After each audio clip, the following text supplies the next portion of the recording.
Stage or altar. Plastic Christians. You know the kind.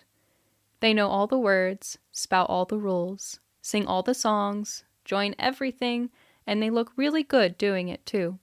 Their suits are pressed, their ties are straight, their dresses are the mint of modesty, and yet it all seems too good, too perfect. All plastic, no feeling. Recently, I came face to face with a plastic Christian in me. Oh, she talked a good game. To the world, she looked good in her deeds.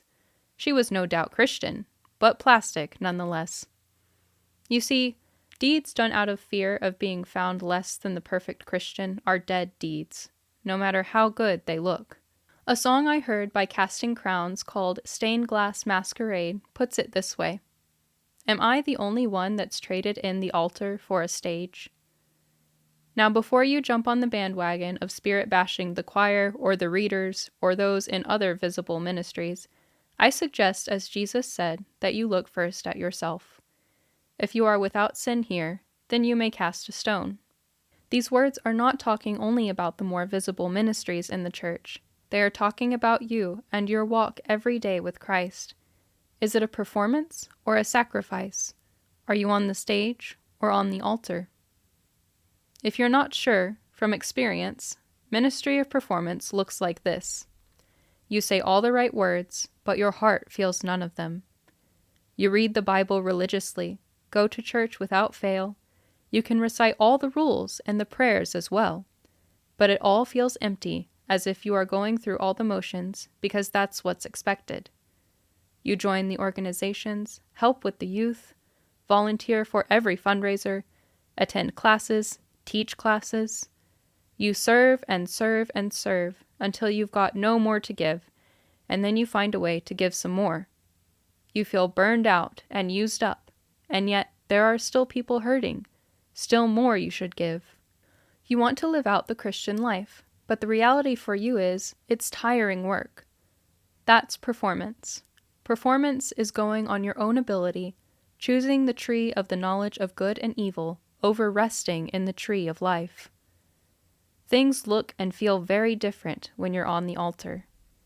When you're on the altar, the comprehension of your smallness when compared with His enormity is reassuring, not judgmental, frightening, and depressing. You suddenly realize you can't, but He can. That understanding frees you to jump into situations where failure is a real possibility. But even if you fail by the world's standards in the tasks He whispered on your heart, you know that somehow from His perspective, even that failure is a victory. Better, you trust that it's a victory and move forward in confidence, not because you think you can do it, but because you know you don't have to. He will. On the altar, when you read the Bible, you read it because it's fascinating, because you hear Him speaking to you, not because you have to or because you're supposed to. Prayers might be memorized, or they might well be, "Hey God, it's me, so glad you're here." On the altar, you let go of the driving need to prove anything to anybody. You just are. You open your life to Him, just as a sacrificed animal on the altar is cut open, so are you. In a very real way, you die to who you were, to your own ability, to your own performance.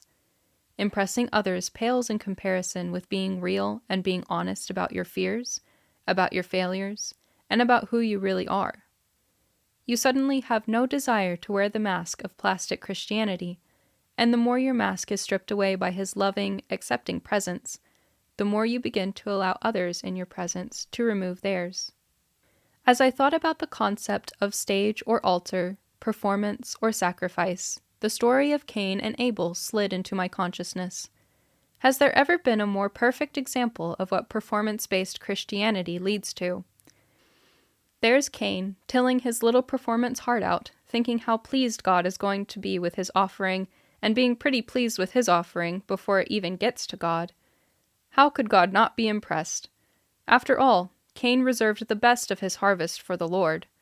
But when he presents the offering to God, God shrugs. Instantly, Cain gets angry. How dare the Lord not fawn over his offering?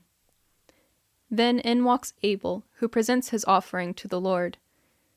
Abel, innocent and trusting, a sacrifice personified. And the Lord is pleased with Abel's gift. This infuriates Cain, who rises up, and in his jealousy and anger kills his brother. Are you Cain in your Christian walk? Do you look around and become envious of someone else's service, of someone else's gifts? Do you judge those who aren't as Christian as they should be? Are you completely sure that God will accept your gifts over someone else's because yours are so obviously better? Do you work for God, or does God work through you? Take it from someone who was on that stage for far too long. It's a lonely, miserable, rotten place to be. Moreover, as scary as being on the altar sounds, the freedom it affords is worth every spotlight you have to give up. So, are you on the stage or the altar? 2005. Reflections on Life, written by Staci Stallings. Copyright Staci Stallings 2005. Narrated by Michaela Acker. Production copyright Staci Stallings 2023. Like and subscribe to the Staci Stallings YouTube channel so you never miss a second of the story.